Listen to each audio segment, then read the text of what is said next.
ಕಂದ ಆದ್ರೆ ಓಡು, ಇಲ್ಲ ಅಂದ್ರೆ ನಡಿ, ಅದೂ ಆಗಿಲ್ಲ ಅಂದ್ರೆ ತೆವಳು. ಅಷ್ಟೇ ಹೊರತು ಒಂದೇ ಕಡೆ ಆತರ ಕದಲ್ದೆ ಇದ್ಬಿಡ್ಬೇಡ. ಉದ್ಯೋಗ ಹೋಯ್ತು ಅಂತ, ವ್ಯಾಪಾರದಲ್ಲಿ ನಷ್ಟ ಆಯ್ತು ಅಂತ, ಸ್ನೇಹಿತರು ಮೋಸ ಮಾಡ್ಬಿಟ್ರು ಅಂತ, ಪ್ರೀತಿ ಮಾಡಿದವ್ರು ಬಿಟ್ಟು ಹೋದ್ರು ಅಂತ ಹಾಗೆ ಇದ್ದು ಹೋದ್ರೆ ಹೇಗೆ? ದೇಹಕ್ಕೆ ಹೊರತು ದಾಹಕ್ಕೆ ಕೆಲ್ಸಕ್ಕೆ ಬಾರದೆ ಇರೋ ಆ ಸಮುದ್ರದ ಅಲೆಗಳೇ ಎಗರಿ ಎಗರಿ ಬೀಳ್ತಾ ಇದ್ರೆ ನೀನ್ ಅಂದ್ಕೊಂಡ್ರೆ ನಿನ್ ಹಣೆ ಬರಹಾನೇ ಇಷ್ಟು ಅಂದ್ಕೊಳ್ಳೋರು ಕೂಡ ನಿನ್ ಮುಂದೆ ಬಂದು ತಲೆ ತಗ್ಸ್ ನಿಂತ್ಕೋಬೇಕು. ಆತರ ಮಾಡೋ ಶಕ್ತಿ ನಿನಗಿದೆ.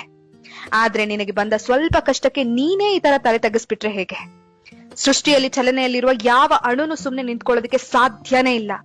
ಹರಿಯೋ ನದಿ, ಬೀಸೋ ಗಾಳಿ, ರಾತ್ರಿ ಕಳೆದ ಮೇಲೆ ಬರೋ ಸೂರ್ಯ, ಅಂದ್ಕೊಂಡಿರೋದು ಸಾಧಿಸ್ಬೇಕು ಅಂತ ನಿನ್ನೊಳಗಡೆ ನರ ನರದಲ್ಲೂ ಹರಿತಿದೆಯಲ್ಲ ರಕ್ತ, ಅದ್ರ ಸಮೇತ ಏನು ನಿಲ್ಲೋದಕ್ಕೆ ಸಾಧ್ಯ ಇಲ್ಲ. ಏಳು, ಹೊರಗಡೆ ನಡಿ. ಆ ಮನಸ್ಸಿನ ಸಂಕೋಲೆಗಳಿಂದ ನಿನ್ನನ್ನ ಬಿಡಿಸ್ಕೊ. ಒಂದೊಂದೇ ಹೆಜ್ಜೆ ಹಾಕ್ತಾ ನಡೆಯೋದಕ್ಕೆ ಶುರು ಮಾಡು. ನೀನ್ ಮಲಗೋ ಹಾಸಿಗೆ ನಿನ್ನ ಹಾಳು ಮಾಡೋಕೆ ಮುಂಚೆನೆ ಆಲಸ್ಯನ ಕಿತ್ತೆ ಎಸ್ದು ಬಿಡು. ನಿನ್ನ ಆತ್ಮಸಾಕ್ಷಿ ನಿನ್ನ ಪ್ರಶ್ನಿಸುವ ಮುನ್ನವೇ ಉತ್ತರ ಏನು ಅಂತ ಕಂಡ್ಕೋ. ನಿನ್ನ ನೆರಳು ನಿನ್ನ ಬಿಟ್ಟು ಹೋಗೋಕ್ಕೂ ಮುಂಚೆನೆ ಬೆಳಕಿಗೆ ಬಂದ್ಬಿಡು. ಮತ್ತೆ ಹೇಳ್ತಿದ್ದೀನಿ, ಕಣ್ಣೀರ್ ಹರಿಸಿದ್ರೆ ಅಲ್ಲ, ನೆತ್ತಿ ಮೇಲೆ ಬೆವರ್ ಹನಿ ಚಿಮ್ಮಿದ್ರೇನೆ ಚರಿತ್ರೆಯಾಗಿ ಉಳಿಯೋದು.